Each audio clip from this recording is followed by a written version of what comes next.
my boyfriend, I hadn't even finished watching Nerdy Prudes Must Die. I was right at the end. And I said, Jesus girl killed the ghost so the demons would kill the bad guy.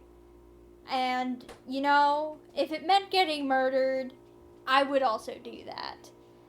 And then my boyfriend says, I'm not sure how I feel hearing about this. And I said that I would seduce an axe murderer in order to summon a demon to kill him. Wow, okay, you don't want me to sacrifice myself? Let me just take my white horse and fuck off. And he said, you shouldn't be in an axe murder situation. And then, by that point, I'd actually gotten to the end, and I said, well, it turns out that Jesus girl is on an evil, chaste killing spree. And he went, isn't she the bad guy? And I said, now she is. And he says, you're rooting for her? And I'm like, okay, she wasn't, seducing, using the demon to kill axe murderer, then become vigilante perv murderer when I made that statement. Hi, welcome to the Feminine Byte with Aaron and Emily, where we are going to talk about dirty girl soup. Dirty, oh my god. I can't get over it. That was the very first note that I made. Because I didn't want to forget how disgusted I am at the phrase, dirty girl soup. Yep. Oh my goodness. Okay, so we are continuing on with our starkid discussion, but we're specifically going to focus on the Hatchetfield series. Yeah. And all of our thoughts. This is gonna be, I'm gonna title this video like Starkid compilations are titled, which is Aaron and Emily roast Starkid for 60 minutes straight. Yeah. And we said, at the very end of the first episode, we love Starkid very much.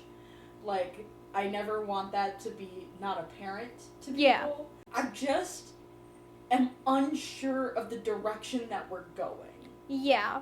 I've spent the last, 3 years as a Starkid fan being what are we doing here, guys? Yeah, and at the beginning of the first episode, talking about just numbers-wise that Nerdy Prudes is performing as well as Annie, which is an indication that it's not doing very well.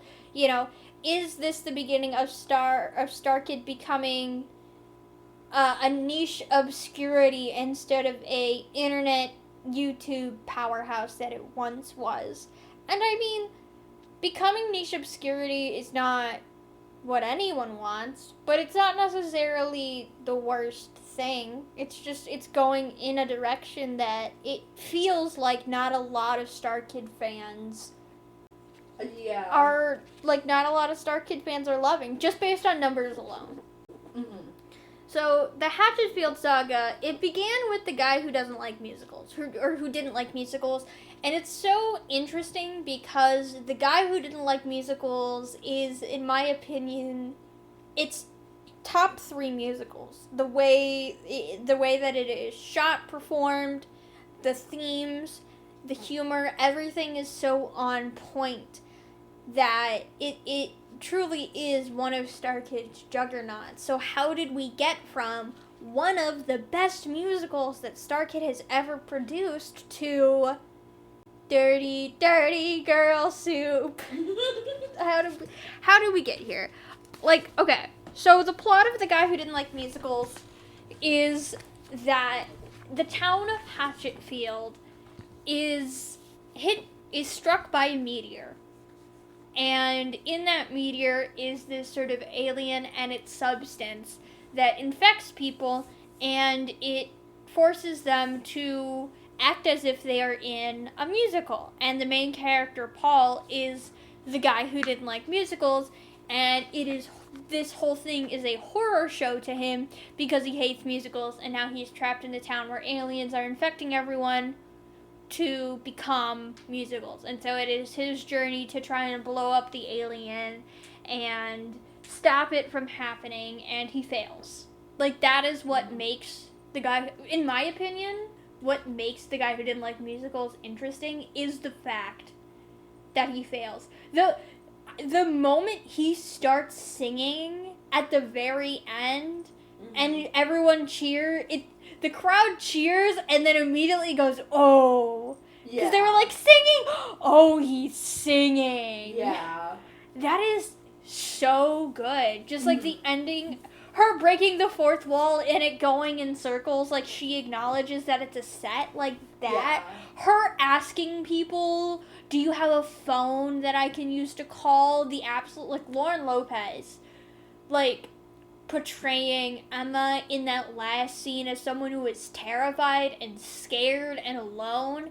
It's so good. Like, that ending is what lifts up this musical to a higher caliber because, you know, there are a lot of questionable songs. What do you want, Paul? Oh, God. What do you want, Paul's like one of my least favorite songs. It's not good. Something that is going to get mentioned a lot here, and a lot of Star Kids have the same opinion, which is Jeff Blim is a good singer. In Trail to Oregon, he's great. He is a very bad falsetto. But he seems to love falsettos. In my notes, right above everything that I talk about with Hatchetfield, I have a little subsection called Jeff Blim, Star Kid's own Lin-Manuel Miranda. I was thinking about that earlier, and I was like, is Jeff Blim just Lin-Manuel Miranda? Because he writes a lot of Star Kid music, especially, like, in the past, like, I would say, like, 6 or 7 years. Yeah. Because he started writing for, like, at Trail to Oregon, and then he wrote for Guy, and then, obviously, he wrote for Black Friday, All the Nightmare Times, and Nerdy Prudes. Yeah.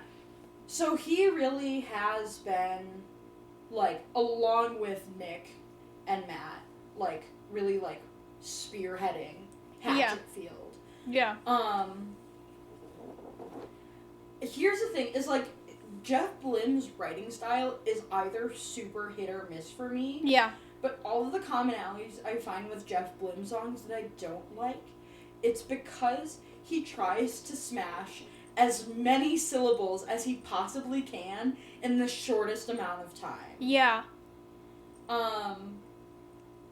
The one, like, a lot of Black Friday does that. Yeah. And one of the lines that I, like, really stood out to me in this vein was Tom saying, when I was 9, we went to the 99-cent store. I'm like, okay. It's a very weird line. What Tim wants is... I always go back and forth because at the same time it's like... I like that song, but at the same time I'm like... It's also very campy and very weird. What is the other song that Tom sings about his son? What is the other song called? It's something like I Won't Fail You. If I Fail You is actually like If I Fail You is a beautiful song. It's very much giving The Power in Me. From Twisted, and I mean Dylan Saunders also sings Power in Me. Yeah. So that song is gorgeous compared to What Tim Wants, which, in my opinion, it shouldn't have even been called What Tim Wants. It should have been called Crash Bang Jane, because that sounds way better as a song. Yeah. But it's just like, I don't know, everything, like, a lot of, like, Jeff Blim songs that I don't really like is just so clunky. Yeah. Like, the lyrics just, like, don't... Like, the music is great, but, like, putting it to lyrics makes it just so clunky. Yeah, it kind of, like, trips over itself. Yeah. And that's how I feel about... And it kind of works in the song that Ruth sings in Nerdy Prudes. Because she is supposed to be like, I could be an actor, but she's, like, bad at it. So, like, her song about, you know which one I'm talking about? The one she sings before she gets killed? Yeah, kind of. Yeah, so that song, there's a lot of jarbled and then intense storytelling going there, but the whole joke is that, like, she wants to be an actor, but she's so scared. and so she's not doing a very good job. Although the ending of that song is emotionally devastating, where she's like, oh, my neighbors wanted to borrow my tap shoes because their daughter is starting to dance. And she says, I don't even use them anymore because after I got married, it stopped. And then the last lines of the songs are, I used to dance. Mm-hmm. And the way that Lauren portrays it, you could just feel the character, but also Ruth feeling like her life was stolen, which is silly because she's 14. Or, 15, 16, right? She's a teenager. But it's so hard where they're like, there are some really good parts in some of these songs. You just have to slog through everything else. In Nerdy Prudes, I think Literal Monster is a great song. Someone said it's giving Apex Predator. A little bit, yeah. And I was like, wow, because I was like, it's giving Mean Girls, but it's because Katie's opener is It Roars, and so when they sing It Roars, I'm like, what the, like Mean Girls It Roars? That's what I thought. But I liked Literal Monster. I liked, is it called If I Knew? It's the one where the two love interests sing, like, if I loved you, you would know it, that song. Yeah, it's called If I Loved You. I do like that song a lot. If I Loved You was... That's, like, I think my favorite song from Nerdy Prudes. And then, if you cut out all of the dialogue, which, thank God, somebody on the internet did, The Summoning is very good. Do I remember The Summoning? Hold on, let me read the lyrics. Oh my gosh, if it would load. The Summoning is good because it's silly and sideways, and clearly they were trying to do something different to give the Lords in Black a very unique sound, and that is what I appreciate out of The Summoning, is that it sounds weird and silly. Yeah. I agree. That's the one where it's like, Stephanie has got a gun. Stephanie knows what to do. Yeah. This kind of, like, goes into, like, kind of the lore of Hatchetfield. I just am, like, I didn't know that much about the Lords in Black. No. To be honest. And so, when I was watching the show, I'm like, what the fuck is happening? Alright. I like the song. But, like, yeah, maybe we should go into, like, a little bit about, like, Hatchetfield lore. Yeah. Okay, before we do that, I have to set up why we are struggling. Why are we, why we're like, Nerdy Prudes, what are the Lords in Black? Here, I worked hard on an analogy so that we could all understand what is going on. I think, first of all, what drew me away from Hatchetfield was that they weren't true sequels in, like, a cinematic universe in the truest sense of the word. There are vague threads that, like, tangentially connect, but ultimately, there is nothing that requires these three stories to be in Hatchetfield. If we think about musicals as if they're a chain of islands, these three musicals, there are no bridges to cross these islands to each other. And when you're connecting a universe like this, you have to build bridges of the main story. You can't rely on side content to be your bridges, because only the diehard fans are gonna consume side content. I'm not a side content girly. I'll consume the main except for Harry Potter, of course. But, like, I just don't really consume side content. And I think a part of that is, like, the one time I did, which was Dragon Age, my favorite side content was made irrelevant in the main series, so I was like, what was even the point? So, and, another part of, like, a struggle is transmedia cinematic universes. I don't want to play games and watch a show, then read a book, and then a comic, and then a thing, and, it can get very overwhelming, and so in Hatchetfield, the Hatchetfield universe, it is technically, like, a monomedia universe. It's all musical theater, but the Nightmare Times are what they did during COVID, so they're like Zoom theater, and they're not very well put together. Yeah. So it feels like an entirely different media than their official musicals.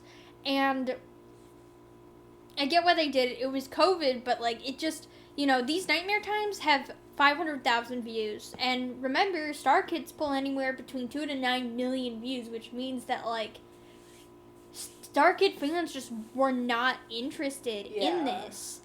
And the problem that ultimately happened, again, we gotta think of these musicals like islands. Team Starkid, the bridges that connect these islands is 6 hours of Zoom theater that nobody wanted to watch.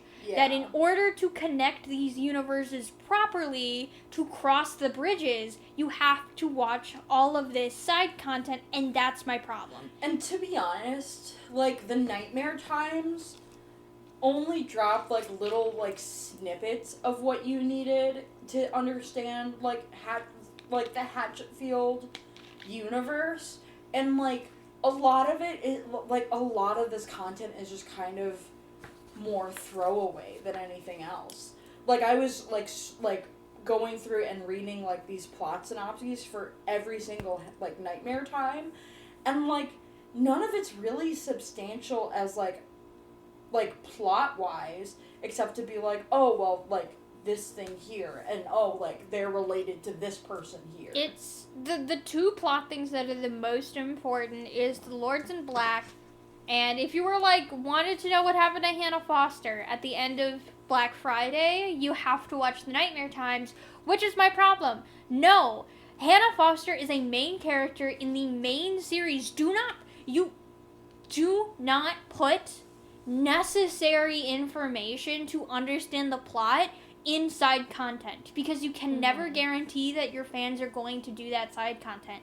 And so, like, my biggest complaint technically is I don't like Nerdy Prudes because Nerdy Prudes does not acknowledge that Black Friday happened, and it doesn't acknowledge that the guy who didn't like musicals happened. Like, even when we get the coffee shop and it is Emma and Paul, they don't say anything that implies that they know each other. It's vague enough that you're like, wait, is this our... like, so, and Wiggly shows up, but, like...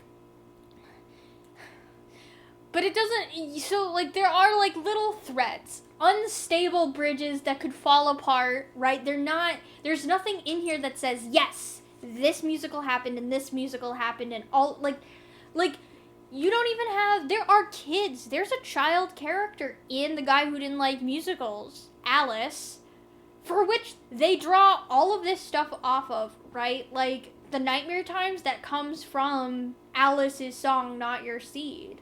Like, and, Nerdy Prude, Grace Chastity, that is one of Alice's classmates. It's so funny that so much of their lore is built upon the stuff that happened to Alice, to the point where, like, the Hatchetfield theme is the da da da da da da.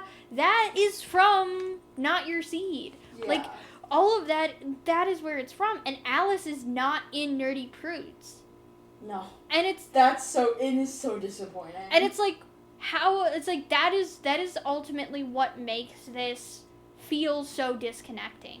Like, yeah, I think bridges is a strong term for it. I would say they're more like tightropes. Those bridges in, like, the Florida Keys that are, like, really, really long and, like, scary? Yeah. That's what these bridges are, because they take for fucking ever to get through, because it's 6 hours of content. Oh, what did I click? Okay. Because it's 6 hours of content. I got 15 minutes into the first one before I DNF'd. Yeah. Like, I genuinely tried to watch them for this, but I was like, I'm not going to watch 6 hours of content that I'm going to be miserable in. I skimmed through the plot synopses of each one. Yeah, I ended up doing that too, which is how I know that, like, Hannah Foster is important to the Nightmare Times. Yeah. And, like, if I want... Which is just... It's just... sad, because Hannah... The other thing about the Hatchetfield series is that they always end on a cliffhanger, or, like, it makes you want to know what happens next kind of thing. and then the next musical doesn't acknowledge it. Technically, between Guy and Black Friday, the first thing they do is they show us Emma and Paul. And that's good storytelling. You know, we're like, what happens to Emma and Paul at the end of Guy Who Didn't Like Musicals? We immediately see them driving, and then we sort of part ways with them. And I think that was a good smooth over. And then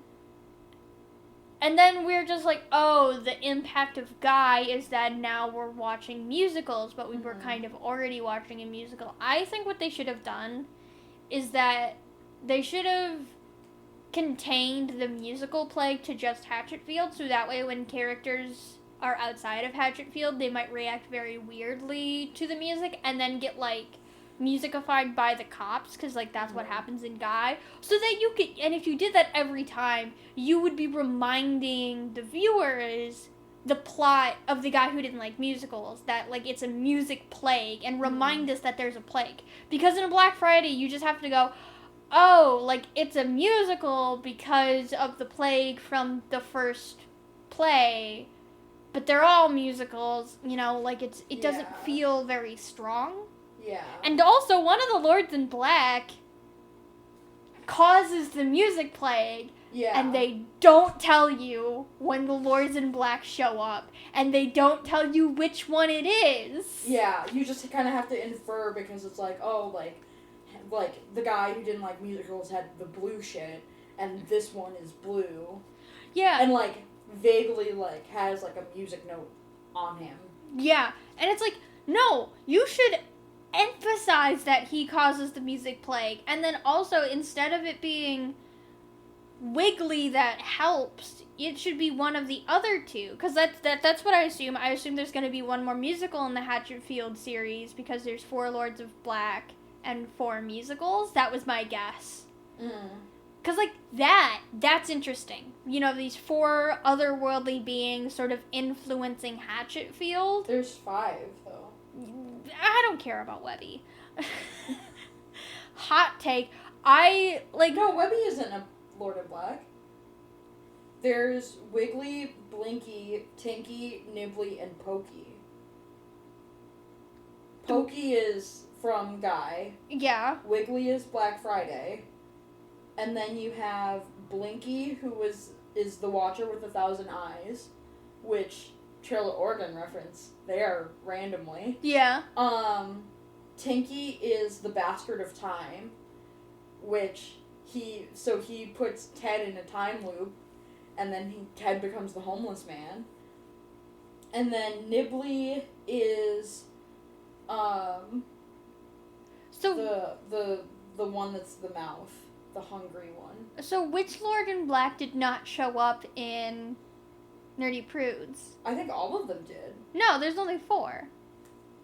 Because there's Corey Doris, who plays the blue one, and there's John Madison, who plays Wiggly, and then there's Lauren Lopez, who plays one other one, and then there is the chick who plays the nurse, who plays the Lollipop Girl. Those are the only 4 that show up. No, because Kurt Mega plays the Time Bastard. Oh, I forgot about Kurt Mega. Yeah. Okay, that is 5. Never mind. So I guess maybe that there might be 5 musicals. That was my guess. So I was like, oh, if there's, like, a different entity. Because that's interesting. That's also, like, the premise of Stranger Things. Where it's every season, it was kind of like a new bad guy. And then they sort of, like, all converged at the very end to Vecna. And, like, I mean, I ultimately didn't like the way that, like, Stranger Things did it, but where Stranger Things is more successful than Hatchetfield is that it's the same cast in Stranger Things every time, right? It's the same set of students, and, like, you know, it's not like they filmed the first season and the second season, it's also Stranger Things, but there's a different cop, and there's a different this, and there's a different that. Like, what? Why? Like, if that happened, we would say that that is kind of garbage. I also, like, who do you think was, out of the 5 Lords in Black, like, who do you think was the antagonist of Nerdy Prudes? Because I haven't been able to point, like... Lollipop Girl? Okay. Because she was, like, she seems to be the one the most that, like, because she's the one who calls Grace Chastity. She calls her naughty, right? I think so. So yeah, like that would be Nippler then. But Okay. ultimately, like, it is technically none of them. Like, it's technically Wiggly. I think that, like, all of them kind of do it, which, like, at that is, like, is this then actually the final one? Because you would think that if all the Lords in Black are showing up, that this is sort of a finale. Mm-hmm. But, you know, nobody knows who the other ones are, and you don't confirm that the blue one is the Hatchetfield one, or the Hatchetfield one, the guy one, Yeah. which was also frustrating. Also, you know, I just want to say that Nerdy Prudes Wiggly is hashtag not my Wiggly. That's so true. When I was watching it and I was looking at the comments, and one of them was like, oh my gosh, when the lights go off and then Wiggly talks, you know, it was startling that he was back. And at that point, I agree. Like, him saying, hello, friendy wens, or whatever, I was like, oh, Wiggly. But then the lights go up and it's not Wiggly, it's Wiggly in a human Sona. Yeah. And I'm like, no. Bring me back the props. Bring me back Prop Wiggly, because Prop Wiggly... Because, like, in Black Friday, right, there's this garland that hangs on the set the entire time. It looks very pretty. And then when Wiggly shows up, you learn that they use that prop as the mandibles for Wiggly. That was my favorite part of Black Friday. Right? I was expecting that to show back up. Mm-hmm. That's what I was expecting. And when it was just fucking John Madison dressed in Wiggly drag to do the hula, I was like... Yeah. I was like, what? No. Hashtag not my Wiggly. The other Wiggly was scary. Like, genuinely scary, and this was just kind of ridiculous. Even though they're like, and we're showing up in human form, so, you know, yay. And also, they do have dolls for all of them. Yeah. Why could personally, the dolls are kind of camp. Yeah. Give me those. I want those. I mean, they're creepy as fuck. But Right.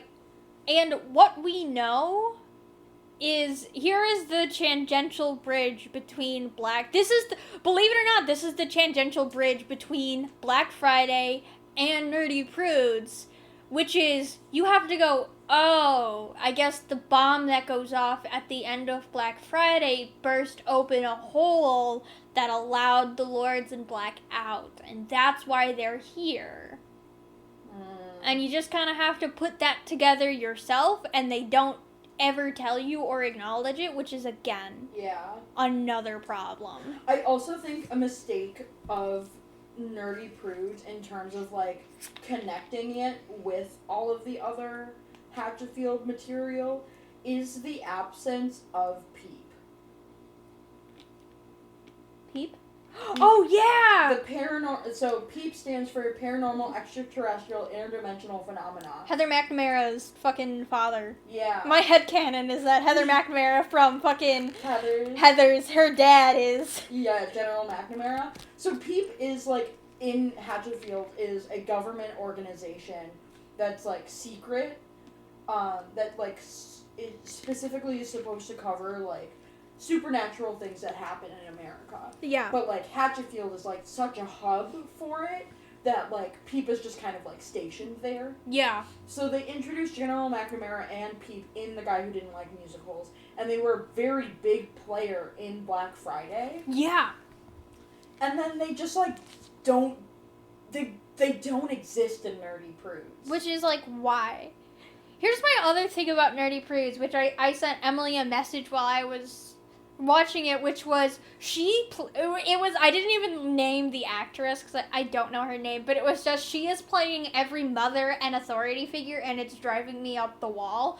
And it's the girl who plays the nurse. Kim Whalen. Kim Whalen, yeah. Who is Kurt Mega's wife.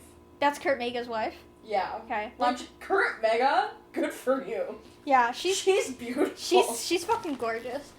But what I don't like, another thing I don't like about Nerdy Prudes is the fact that in order to do a high school production, you need a very large cast because you need students and teachers, right? Mm-hmm. They just recycle actors to play characters. But okay, here's the thing. It's fine to do that, right? Like, you can, characters can play multiple roles. You can get that to work. That's fine. But the same characters should not be playing different roles in terms of, like, authority in the same setting. So, Starkid does it so much, though. Sometimes it works. It just doesn't work. Like Kim Whalen playing a teacher, but also a cheerleader at the school. That takes me out because it's like, no, in this setting she's a teacher. Yeah. Well, too, I also had a note here about, like, I don't get me wrong. The original, like, the Starkid OGs, like Joey, Lauren, even John, they are some of my favorite members of Starkid, but they should not be playing high schoolers. No, I had to look up their ages, and I was like, these people are almost 40. Yeah. Like, Joey Richter should not be playing a high schooler. Like, Angela and Mariah can get away with it specifically because they are younger. Yeah. Like, they're, like, in their early 20s. This was a thing where I was like, why a high school? Like, I was like, why a high school production? Mm-hmm. Cause I'm sorry, Kurt Mega he cannot pass as a high schooler. No! I will say... I love Kurt Mega, but he's just not... Him and Corey Doris were often the characters that threw me for a loop. They were also immersion breaking for me. Because, like, Corey Doris plays the dad, right? Or the... Yeah, he plays Bill. Yeah. No. He plays Oh, the mayor. Yeah, he plays the mayor. Yeah. Solomon. His name's fucking Solomon. And then he is also playing a student. And that was so... Mm-hmm. It throws me for a loop so hard that, like, I just couldn't... For some reason, in this musical, it didn't work for me. The new actress that they had to play the cop... Yeah. Her playing a cop and then her playing the student, that was good. Mm-hmm. Like, that, because, like, there's no conflict of interest with those two particular characters that felt mind-boggling to me. Kurt Mega playing a cop and then also one of the dads. Mm-hmm. That wasn't mind-melding because, or it didn't take me out because, like, contextually these characters have no reason to be near each other in a narrative sense. But, like, the children and the children's parents should not also be playing students. Yeah. That is way too throwing me out of the loop. Yeah. And it's like, Dylan Saunders shows up for a cameo, and Jeff Blim shows up for a cameo. You hired understudies for this project. Why didn't you just have them play ensemble? Mm-hmm. Like, we know that you can do ensemble. Like, Twisted had a huge ensemble cast. Mm-hmm. So, like, this was a play, especially because it's high school, where you need a big ensemble cast because you want to have enough high schoolers that it looks like a high school. But, like, also, if you're, wanting scenes with the parents that, the parents can play other adult figures. Like, students should playing other parents should be playing adult figures. And, like, the only times, like, those crosses should be happening is, like, where there's no narrative context that these two characters would ever need to be next to each other. Like the cop being also one of the students. Mm-hmm. Or one of the background students. That actor's name, just for us, is Bryce Charles. Bryce Charles. Yeah. She's great. She's new. Because it just gives me lots of thoughts. And, like, you know, I can kind of accept Lauren Lopez playing a student because they put her in some weird clothes and the thing, they, like, really dressed her the up. Headgear. The headgear, yeah. So I was like, you know, they did their best, and I believed she was a high schooler. I mean, Lauren Lopez is also A, young-looking, and B, smaller in frame. Yeah. So she just, like, if you put, you know, enough on her to make her look younger, she's gonna look like a high schooler. Yeah. And Joey Richter, I think he does okay. I mean, we're pushing the envelope there. Yeah, I think he can act younger really well. That makes it more believable. Here's another thing about Nerdy Prudes. Every character is exactly what you would think it is, and that is just not fun. Like, you're gonna tell me that Joey Richter is just not the ungodly love child of young Sheldon and Spencer Reed? Yeah. Like, the whole bow tie thing, I was like, that is literally lifted from young Sheldon, where, like, his mom is like, maybe you shouldn't wear a bow tie because kids will make fun of you at school. Like, that is a literal scene in young Sheldon. Yeah. And I was like, this, and then with the hands in his pockets, I was like, oh, okay, so now you're Spencer Reed. That was something I was like, okay, you're like this character, and you're like that character. And sometimes that a little bit works. Like, Mariah's character, I'm like, okay, this is kind of giving humbled Regina George, but, like, it kind of worked for her. It wasn't so pulling me out of the narrative versus Joey Richter's character, Pete, where I was like, oh, and now you're doing a young Sheldon bit. Now you're doing a Spencer Reed bit. Now you're doing a this bit or a that bit. And I was just like... And in all fairness, Robert Mannion was supposed to play Pete. So there is a level of forgiveness there. Yeah. I will say on the topic of Pete, so Pete shows up. We don't know his name in The Guy Who Didn't Like Musicals, so we know him as the hot chocolate kid. Yeah. And then he only shows up in Black Friday at the very end. Yeah. And, like, that last number to show, like, oh, this is, you know... Connected in some way. And then the connection to Pete within Hatchetfield is really weird, because he's supposed to be Ted's brother, which is... I don't know how that makes sense, because Ted is supposed to be, like, a 40-year-old man.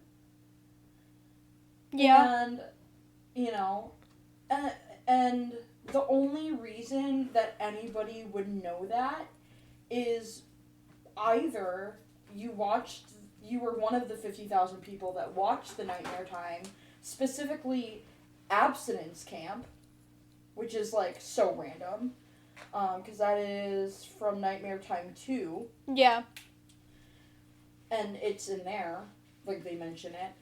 Or you were one of the people who was so obsessed with Starkid after The Guy Who Didn't Like Musicals, like I was, and watched every second of the 10-year anniversary Kickstarter live streams where Nick Lang says it in one of them. Yeah. That's the one of two ways that you know that Peter Spankowski is supposed to be Ted's brother. Which, you remember when we were talking about ballads of songbirds and snakes and how some people theorized Lucy Ray to be Alma Coyne? Yeah. And how I was like, some people just want... People they have these kinds of theories because they want things to be interconnected. Mm-hmm. This is that gone wrong. This is like, oh, it's all connected, but there's clearly no thought put behind it. Mm-hmm. Where it's like, well, if it was connected... There's this thing in writing, right? Everyone knows what Chekhov's gun is, which is if there is a gun in Act 1, it should reasonably go off in Act 3. And this, Chekhov was talking about how in writing, everything that you include should be important in some way. You shouldn't just have a gun that is there just because it is there. Mm-hmm. In writing school, you are taught the reverse of this. which is if you need a gun to go off in Act 3, you need to put it in Act 1. So basically the problem that you're identifying is that we're in Act 3 and we're being told that Ted and Pete are brothers, and we're like, but this wasn't in Act 1. Why wasn't this put up in Act 1? And also, why didn't you put it in the main musical? Obviously, it's because Joey Rector plays both characters, and that's impossible. But that is another problem with doing this series, is that because you have the same set of actors, how do you do interconnectivity? If your character who is playing brothers is played by the same guy, what do you do then? Yeah. And that's another disappointing thing. It's like, no, Mariah should have played Alice in Nerdy Prudes. Alice should have been there so that we could connect people, but you didn't want that, so we didn't. And it's like, but she's, for as much as she is not in anything, because she's very minor in The Guy Who Didn't Like Musicals, they take off so much inspiration from her. Yeah. She's just, like, you literally introduce, the immediate situation of Nerdy Prudes in The Guy Who Didn't Like Musicals in, one simple line where Bill says, you just want Grace Chastity to be your daughter. And I said, no, Grace Chastity's a nerdy prude. Yeah. Those are Alice's words. Where the fuck is she? Where is Alice?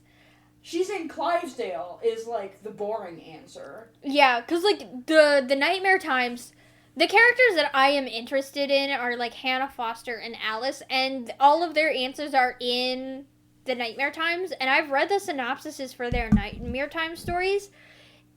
These are just short stories that have these characters, but they're not interesting. Like Alice and her dad, their short story is them trying to connect as father and daughter, and it's kind of going horribly wrong. Yeah. And then there's an alien involved somehow.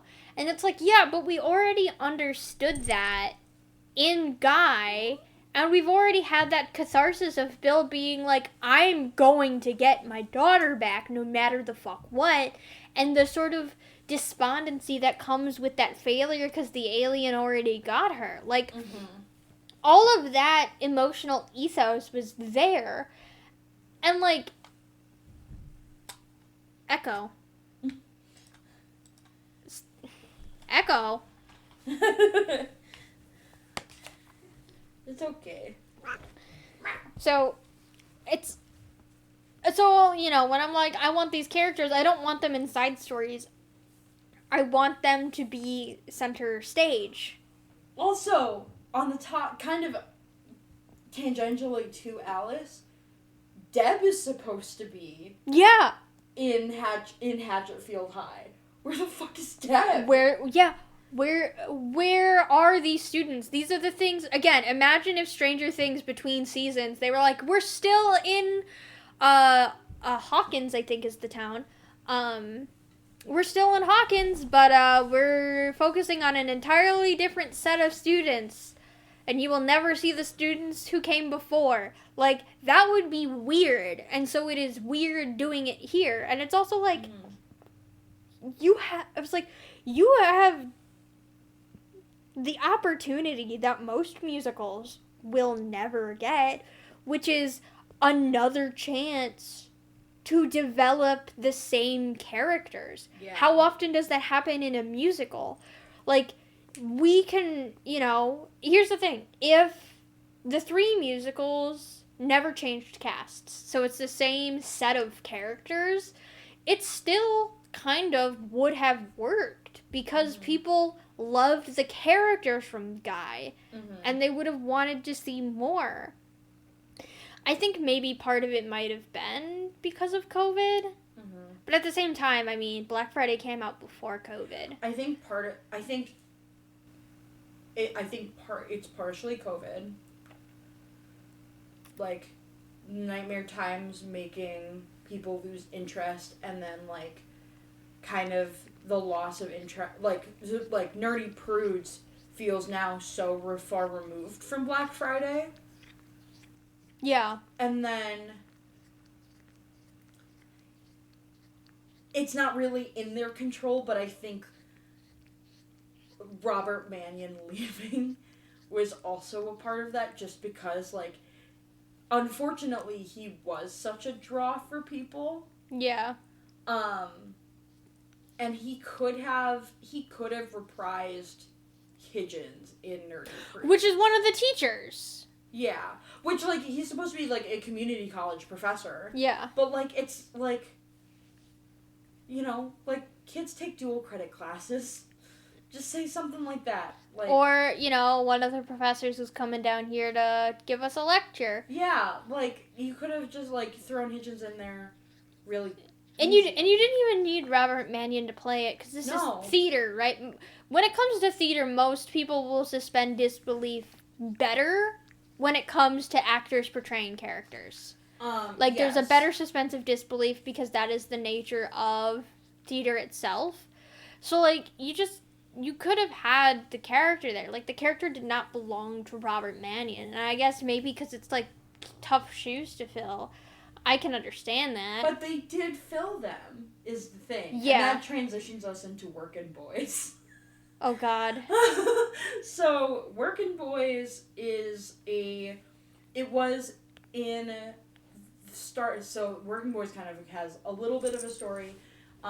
It was a stretch goal on the Kickstarter for StarKid's 10-year anniversary. But it didn't get released until October of 2023. And a lot of reasons for that, mainly being COVID and Robert Mannion. Yeah. But us getting Workin' Boys, like, 3 years later is really weird. And also, again, not accessible to everybody. Yeah. Because it's only for the people who were Kickstarter backers for a campaign two Kickstarters ago. Yeah. So, Workin' Boys is a short film that is about the Starlight Theater in Hatchetfield approving Workin' Boys as a musical and Professor Higgins directing it. Yeah. However, the Starlight Theater wants to make some quote-unquote artistic changes to Workin' Boys. And then they make the entire cast all women. Oh my God.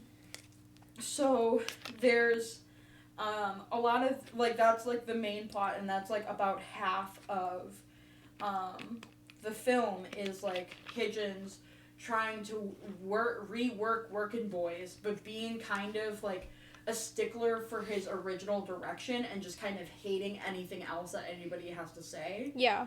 And he's like, this is gonna suck anyway because we're not doing Workin' Boys. Then you find out that the origins of Workin' Boys is, and I mean, like we knew in The Guy Who Didn't Like Musicals, all of the boys that Higgins mentions in when he's pitching Workin' Boys, you know, I almost have to sing the song for me to remember all the words, or all of the boys. Greg, Steve, Stu, Leighton, and Chad. Yeah. All of them, while Higgins was playing football with them in college, all of them, except for Higgins, got struck by lightning and died in, like, this freak accident. And Higgins was the only surviving member. And so he wrote Workin' Boys for his friends. And so, like, obviously he's going to be upset that, like, this is not his vision. Because they're not his friends anymore. And so he starts going, like, he starts getting really irritated and really frustrated. And then zombie versions of all the Workin' Boys, like, pop out and be like, Henry, you know what to do. Like, they're ruining your musical. You know what to do. And then he just ends up killing the entire cast. And then who stops Higgins on his rampage other than Grace Chastity, who steals a cop's gun and, like, shoots Higgins in the head. And that's Workin' Boys. What is with the main lore happening in the goddamn side content? Stop doing this. Because, like, nobody... I don't know what the right word is. Nobody, like... I don't want it to be inside content. I want it to be in the main story. Like, these are the things... It's so weird that, like, there are so many things that people are invested in, and starkid is, like... You either gotta go through a paywall or through shitty Zoom theater. Yeah. Which, the shitty Zoom theater was through a paywall at first, and then they uploaded it on YouTube. Who plays Max Jaegerman? He was great. Oh, hold on. I can find this. Also, but the shorts, I forgot to mention, the short film of Workin' Boys, Jeff Blim plays Higgins. Yeah. He does a pretty good job of playing Higgins, I will say. Because, Because he's age appropriate at that point. Yeah. Max Jaegerman is Will Branner. He does a great job. Oh, yeah. He was great. He so quickly emulated starkid's sense of humor, which I really enjoyed. Yeah, and something else, which I think is really funny, I was like, wow, he is Jeff Blim's number one enemy, because his falsetto, not bad. Like when he goes, I think it's when he sings I Roar or I Rise, and he goes really high up, and I go, damn! Yeah. Here's another complaint I have about Nerdy Prudes, and you're gonna have to go back and listen to it. Okay.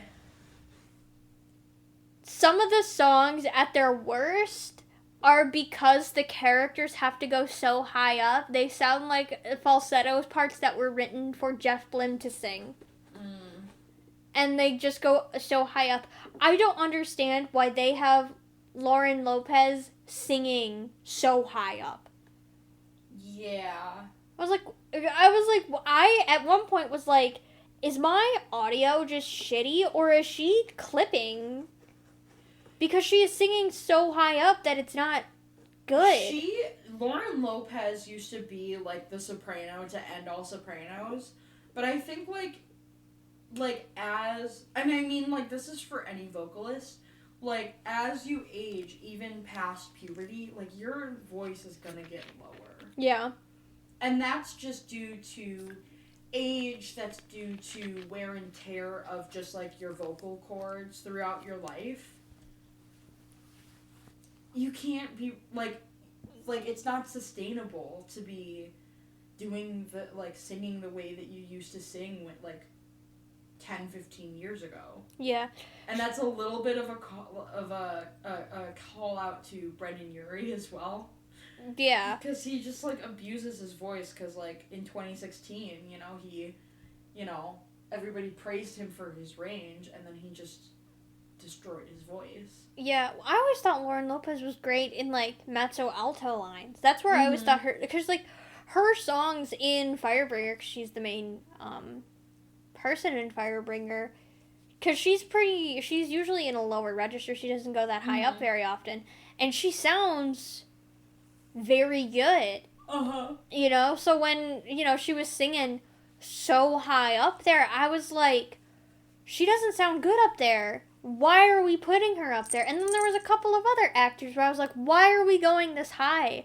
And then I was like, oh, this just sounds like these sound like Jeff Blim's solo songs. Not to be so insulting, but there's so many songs in Nerdy Prudes where parts of it just sound like, what do you want, Paul? The da da da da da da da da da da da, like that sort of up and down. That kind of sounded like the Bluey theme song, I'm not gonna lie. And that also sounds like Revenge Party.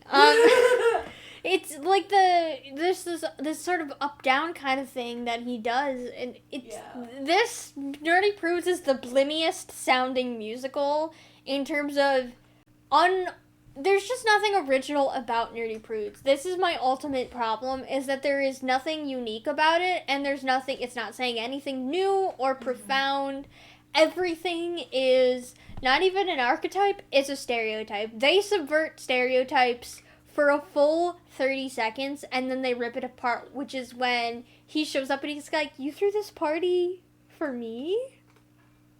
Yeah. And suddenly we were subverting stuff, and I was like, oh, this is interesting. And then he, like, falls and is suddenly like, you murdered me. And I was like... And now we're back to Heather's. Fuck. And I was like, and then we went back, and I was like, no, he should be dying thinking that he is surrounded by his friends because, you know, he's like, oh, you guys did this for me? And then when he comes back as the ghost, and he's like, I'm gonna murder everyone. Then you're like, oh, it's not the same. This is him, but it's not him. You know what I mean? Yeah. That could have been a very interesting dynamic. And then, like, you still could have done Grace Chastity gonna be like, we're burying the body. Like, you didn't have to change that because they had malintentions going into that, right? Mm-hmm. Like, and it would be, like, funny if, you know, they solve it by, again, stealing from My Little Pony and being like, remember we're your friends and we did this for you? That would have been genuinely interesting. Mm-hmm. But they just kind of fell into stereotypes. And also, fuck you, Jeff Blim, for making Grace Chastity the exactly what you think of a repressed... Jeff Blim, is this what you think repressed Christian girls are like? Yeah. Please email me.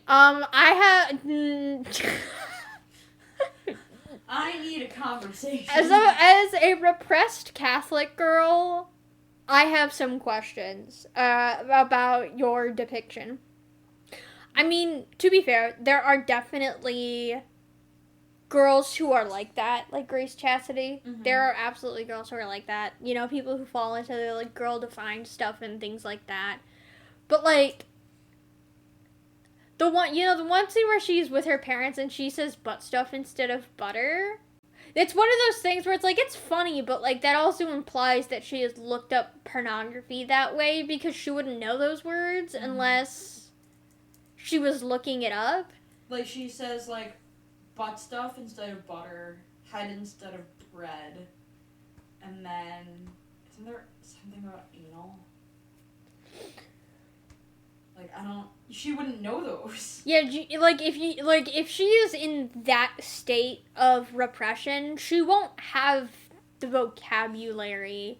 Because I definitely didn't know what head meant in high school. There's some words that I didn't even know in adulthood. Sometimes I have to look it up. And first of all, that's a funny implication that she has looked up that stuff before, but there's also nothing about her character that implies that she's looked it up before. Yeah. So it also, like, doesn't make sense, and like, also her bathtub fantasy, it implies that that's kind of her first fantasy, because she immediately is like, I have to kill him. Yeah. Grace Chastity has 1 sexual fantasy, 3 dead, 5 traumatized. That's the best comment on the Nerdy Prudes YouTube page. Go find it. Go like that. It's amazing. Another weird thing about there are some points where Grace Chastity doesn't have the correct language, and it's very infantile and uncomfortable because she calls her, like, private areas her, like, mommy square. Which is a term I have never heard before. I've heard no-no square. Yeah. But, like, even as a teenager, a repressed teenager, you're not going to unironically call your private areas a no-no square. Yeah. I remember the first time, like... You're harassing my cat. You know, the first time experiencing things in a sexual way as a woman, not really, I didn't even know what it was, and, like, I was describing it, and my boyfriend had to be like, I think you orgasmed, which was really embarrassing for me, but, you know, sorry. It's just, like, you don't have the language or the know-how, and it's a lot more stressful than you think. So at some points I'm like, yeah, Grace Chastity not having the correct language makes sense, but at the same time, like, They chose the wrong thing. You made her sound like a 5-year-old, and that gives everything like a pedophilic tone to it, and that's not what's happening. And also the off-screen sex scene and the sounds that they make, I was like, I was like, I can't believe that my complaint here is that I wish there were more realistic sex sounds. I can't believe that's the hill I'm dying on. Starkid does that thing, though, where they do, like, make everything, like, overtly outrageous for the sake of a joke. Yeah. And it's like, I'm kind of used to it at this point. But yeah, I agree. Like, some of it, I'm like, sometimes the low-hanging fruit is not the way to go, guys. They could have done a reprise of Dirty Girl. Yeah. Like, they could have done a reprise there. Because they do this, almost this whole song that is composed of reprises, which is a reprises of Cool As I Think I Am, and a reprise of If I Loved You.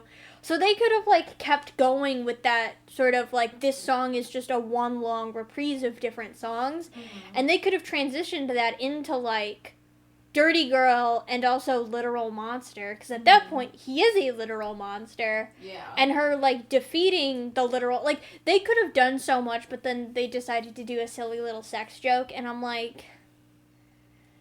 I'm not here for it. Yeah. I also... What did you think of the ending? It defeats, like, the whole purpose of, like, them going through every single event in the musical. Like, what? We went through all of this just so that, like, Grace Chastity could have more of a reason to kill horny dudes? Yeah. Like, she did no growth there, which it seemed like she was at least kind of doing in the musical. Yeah. Like, trying to, like, get out of that repression, and then she just ends up being repressed again. Yeah. Yeah. There are not really a ton of, I mean, like... Her giving up her sexuality should have been a more poignant moment. Mm-hmm. And this goes again, I think this comes back to, again, the way that they view Christianity, because purity culture in America is very much tied to Christianity. And I think this just comes back to how they view Christian women and Christian purity culture, where they think it is something that they can poke and make fun of. Mm-hmm. But, there are actual girls who are going through this, right? Mm-hmm. Grace Chastity is your entertainment, right? But that is a girl's life. And to see herself represented as this psychopath can be a little upsetting.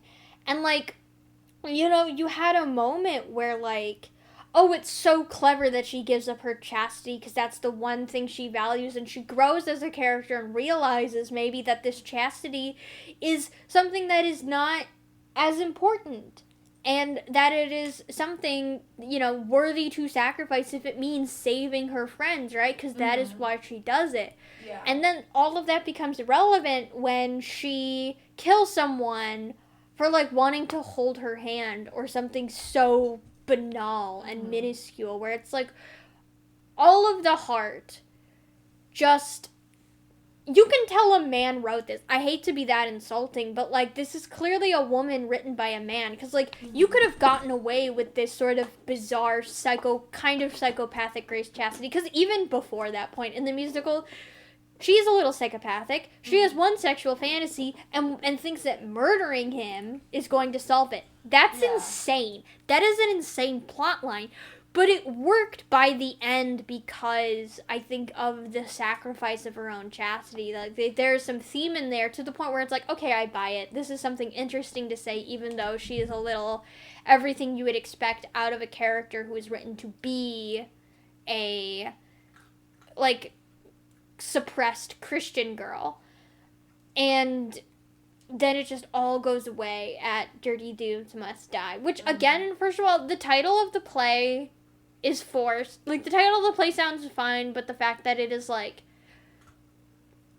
him saying it on his dying breath, Nerdy Prudes Must Die, that is interesting, but him, like, using it as his calling card is weird. Every time it, like, is repeated doesn't make sense, because there is only one nerdy prude, and that is Grace Chastity, and maybe John Madison's guy, because I don't think he pulls bitches. Richie? Yeah. Yeah.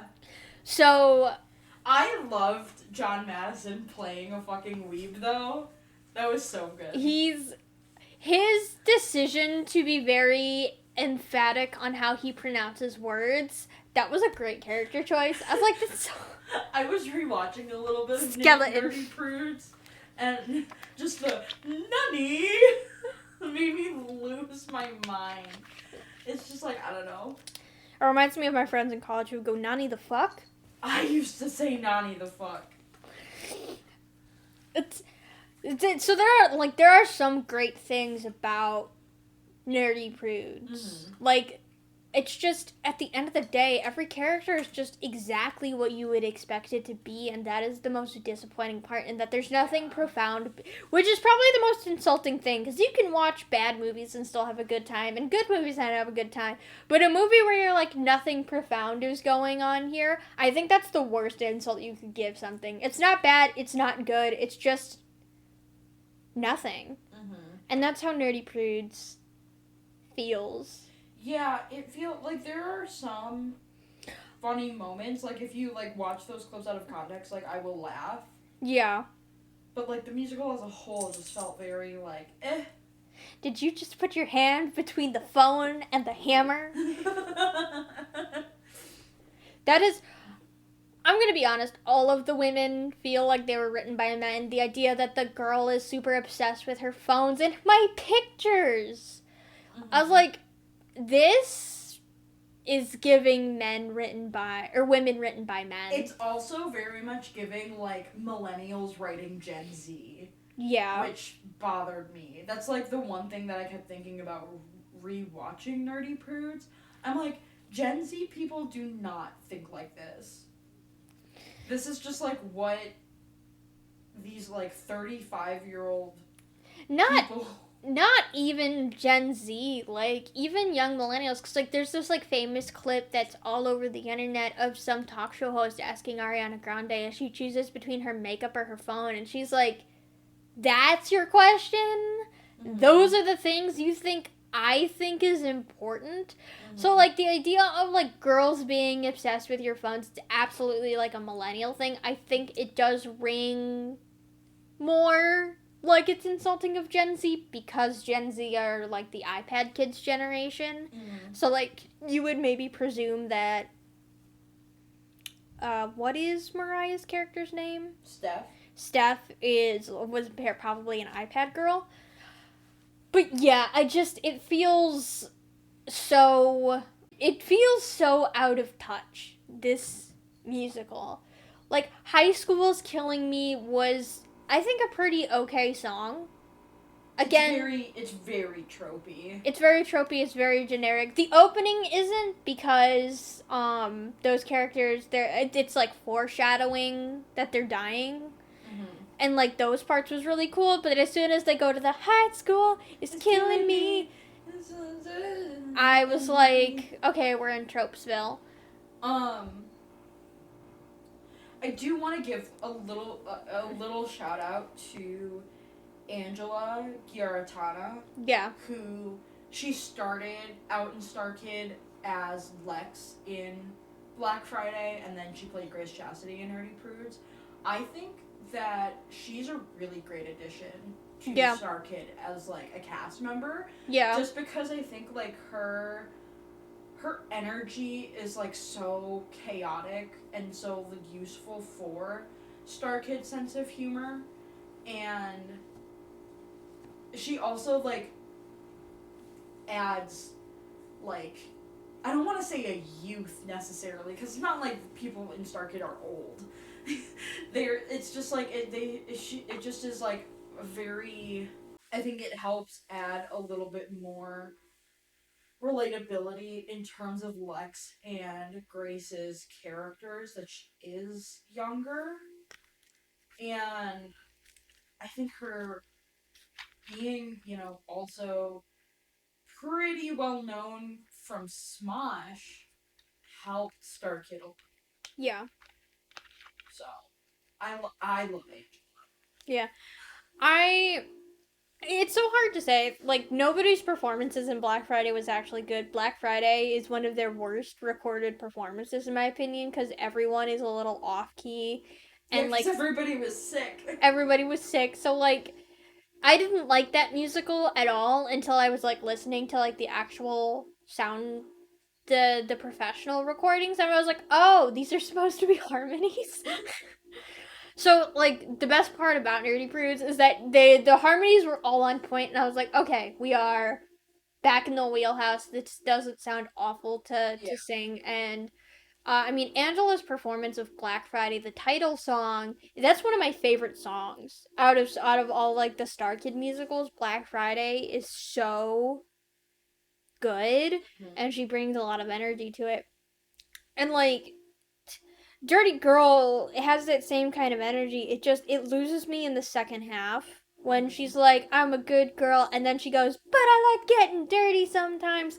Once we hit that point, I'm like, you've lost me. Because we could have just ended at, I'm a good girl, because then we sort of set up the conflict. Yeah.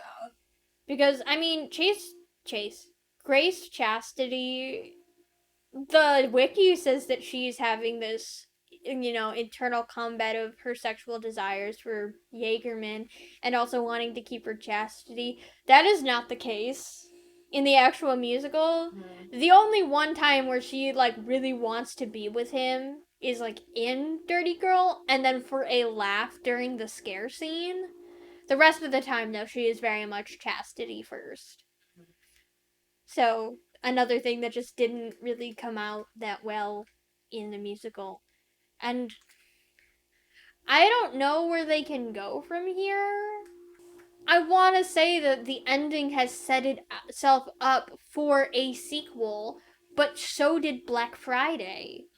And we never got the end of Black Friday. Like the thing blows up, and we never know what happens in like main content. Again, I don't care about what gets said in the side content. The side content is not the main content, and you shouldn't be putting main lore inside. I just hate side content. I'm gonna come out as a side content hater. I used to be a really big fan of side content. I am such a completionist when it comes to like things that I like. Yeah. Because in my mind, I'm like, if I like it, I just want more of it, and if there is more of it, like I'm gonna consume it. But Starkid is like Starkid, and just like kind of like a lot of music artists that I've been listening to, and like like YouTubers and like whatever much else, feels like everything feels like now like there is so much of a time commitment to it. Yeah. That it feels like its own barrier, because it's like I I love StarKid and I want to be more interested in these things, but again, like you said, I don't want. I tried watching, the 6 hours of Nightmare Times, and I just fucking hated it. Yeah. Like, what am I gonna do if I'm just gonna be turned off by the whole thing, and I think that's what's turned me off a little bit too.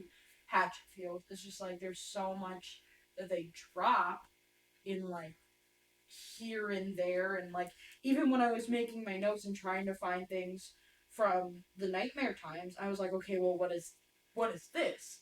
And then I'd have to go into another wiki page and like read about that, and then they would be like, oh yeah, this also happens. And I'm like, okay, what is that? Another wiki page, like.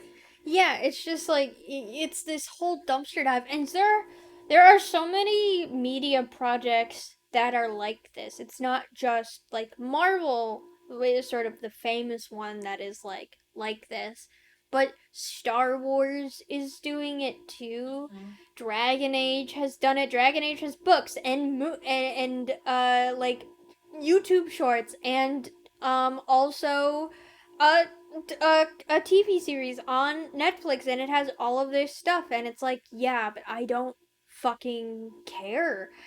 And even personally, like, I love the book Little Thieves, and but and its sequel, and there's a third book coming out, and it doesn't even have a set date, which is fine. But she's like, yeah, I wrote these 10 short stories between that are supposed to take place between this book and that book, and I'm like, I don't want to read them.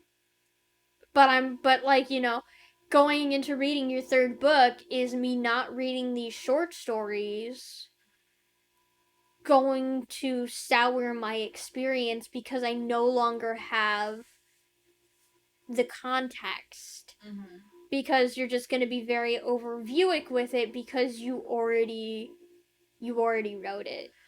I honestly, like, when it comes to kind of, I'm really tired as a fangirl, if I'm gonna be honest, that if I'm getting into a new fandom, I need something with a very low learning curve. I need something that I can just consume. And, like, you know, which is, like, kind of ironic. Because you watch One Piece? Because I watch One Piece. But One Piece does have a decently low learning curve. It's just long. Yeah. Like, how do I get into One Piece? Either read the manga or watch the show. And just sit there for a little bit. Yeah. I've been watching One Piece for like maybe over a year, and I'm like 60% of the way through it. Yeah. When it comes to, for me, it's fantasy. When it comes to like fantasy movies and things like that, I have a better buy-in. But fantasy books, ironically, I write in fantasy, but I don't read in fantasy because there's just so much buy-in that you need for a fantasy novel, and I don't want my time to be wasted if I don't like it. So like, I will only read fantasy books that come with glowing recommendations from people I genuinely trust, because I do not want my time wasted when it comes to fantasy. Magical realism is sort of the sweet spot. It's a lot more approachable because it uses the real world. But yeah, there's just and like, Star Wars having a bajillion shows coming out about it where I'm like, why? It just, like, Star Wars just keeps adding to their learning curve. Because it's like, originally it's like, oh, you should just watch, the original trilogy. Yeah. And then the prequels came out, and you're like, oh, shit. Now you gotta do the prequels. And then at some point there were books, and at some point there were comics, and then there were the sequels. And then there was the Cartoon Network shows. There was the Cartoon Network shows. There were like the Lego Star Wars shows. There were the video games. There were the Sims 4 expansion that everyone hates. Yeah, like, and then Disney started coming out with all of these shows, and it's just like, I don't know, man. I'm kind of over it, to be honest. The other problem is that there is nothing interesting being said in most of these. I've heard Andor is actually very good, and I do want to watch Andor, but another part of it is just like none of these shows are good. They're just it's just kind of fan service at this point, and it's like side content that isn't necessary. But then you have the problem of like, Marvel's the Multiverse of Madness, where the villain of that movie had a whole TV show written about her. But they can't guarantee that the viewer has watched that TV show because it's considered side content. So, what they do is they have someone spout exposition at you. This villain is dangerous because she took over an entire town. And I'm like, You're telling me in order to watch the sequel to Doctor Strange, I've had to watch 6 movies and 3 TV shows? That's fucking ridiculous. That is so much buy-in. When I went into that movie being like, oh, I've seen the first Doctor Strange. Right. Certainly I can watch the second Doctor Strange and have no problems. No. No, I was wrong. You need to watch WandaVision. You need to watch, like, the last 5 Marvel movies. And that is an insane amount of buy-in that you are asking people to spend time on.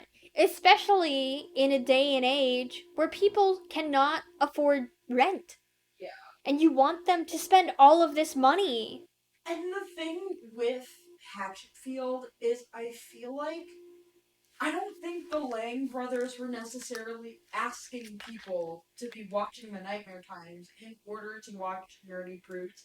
I think they just put stuff in Nerdy Prudes without just being like, hey, just so you know, we're gonna be dropping, you know? Yeah. This is where the people who watched...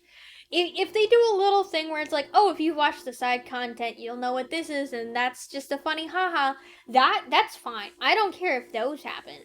But, like, it just... There is this problem in media, and, you know, Starkid is now sort of a product of it, and is causing this problem where people are beating intellectual properties to death to the point where nobody is interested anymore. Like, if Lost, I'm currently watching through Lost. If Lost was written today, there would be a spin-off show for all of the main characters because of the way that Lost is set up. Yeah. I'm quoting, or I might be like somewhat quoting Billiam because he's doing this main big old retrospective. So Billiam basically says that, you know, the beginning of Lost is, you know, the thing is like it's an island and then all of these characters have these backstories, and he says, and every character's backstory is like a different kind of film or TV show. There's a workplace drama going on with the doctor. There's this weird mafia storyline going on with the Korean couple. There's this magic paranormal nonsense going on with the guy who wins the lottery. Whatever the fuck is happening with John Locke is whatever the fuck is happening with John Locke. And then there's also like the washed out band storyline. So it's like all of these different sort of movie archetypes or movie storylines or film storylines that are happening in these flashbacks, and it works because it's interesting. I mean, it gets to a point where it stops working because, you know, the flashbacks can only be so important before they start becoming irrelevant. But the idea, you know, if this was written today, everyone would be getting spin-offs because of how that is just the content mill right now. Like, Big Bang Theory ended because the main guy was like, we've been doing this for like 15 years and I'm done. I don't want to do this anymore. And most shows that end like after 15 or so years, it's usually the actors are like, I'm exhausted. I don't want to do this anymore. And then they got the Young Sheldon spin-off, which is, I mean, that's not how geniuses act. It's just like that one thing that I hate about Hollywood depicting child geniuses. They're like, oh, they love taking tests. And I'm like, no, they don't. Yeah. No, I was like, they love taking tests. They love learning. They like the learning environment. And it's like, they're kids. They don't like taking tests. It's like, no, they fucking don't. Like, and also, being a child genius does not mean you have all of this superior knowledge. You're just better at retaining this knowledge and understanding complex thoughts. So, like, him being 8 years old and knowing everything about Newtonian physics is inaccurate, because how long does it take for a regular person just to read about Newtonian physics? How did he hear about Newtonian physics, right? Like, he just doesn't automatically know things. Applied mathematics is just understanding logic. Like, it's just. But so that is a tangent. But anyway, so young Sheldon gets their spin-off show, and now there is a spin-off show off of that spin-off show. Yeah. Because they were like, oh, the Mandy and Georgie plotline is so popular, let's give it a spin-off. And it's like, no. If that is the thing that is interesting, maybe you just spend a season with them as the main characters and him taking a backseat. You know, if you want to keep a show alive without running it into the ground, maybe you pivot to where Sheldon is a supporting cast and Georgie's the main one. And if you want to do something about Mandy, you can give her a season. And that would be a great way to, like, keep a show alive without beating it to death. But no, they're like spin-off. And I hate it, and I hate it, and I hate it. And what in the future, 20 years from now, this podcast is going to make me eat my own words. I say this knowing that, like, when I, I'm working on my novel, and when I originally wrote it, I wrote it towards the end. I was like, there's one story in the end, and there was so much backstory. My professor was like, there is a lot here, Erin. And it might be too much. And I was like, okay, so let me just go back in time. Like, where do I think the story actually begins? And it was like, when the island was founded. And I was like, that's a lot of history to cover. And I was like, but if I start here and just go through all of these stories that I want to tell in this epic that I'm writing, by the time I get to the end, there won't be any side content or side novellas. Everything will be here, and I won't be doing side content. Everything is main content. It's gonna be in the same format. It's gonna be digestible. It's gonna be easy because I just hate side content. Maybe Haymitch doesn't need his Hunger Games written out. Maybe it can stay in the main. Yeah. Maybe we don't need to hear about Haymitch. Anything to say, Echo? Very good.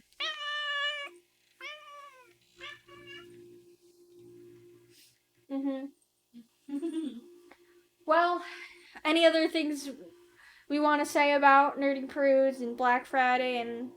Oh, every time Ruth was like, I have anxiety, I wanted to kick her teeth in. I was like, you don't have to... Like, this is ridiculous. The characterization in Nerdy Prudes is also a little ridiculous. Yeah. That's my one final thing. Any other final thoughts? I just want to reiterate my disgust at the phrase "dirty girl soup." I will die on the hill of anti-dirty girl soup. Yep. This isn't Saltburn. Even though they made the reference, even though they did that before Saltburn came out, this is not Saltburn. We are not Barry Keoghan. Can we just have some normal words, please? Can we just... Hey, maybe just be like... I don't know. It was already weird enough that he got in her bath, but you know what? That's just me. Yeah. Well, this has been The Feminine Byte with Erin and Emily and Echo. Yeah, well, my parents are dead. This is our conclusion of our deep dive into Starkid. We might come back to this if they produce more stuff. We'll see. But thank you for indulging us. You can follow us on Instagram at TheFemByte. We'd love to see you there. And we will see you in the next podcast episode. Whatever that may be. Whatever that may be.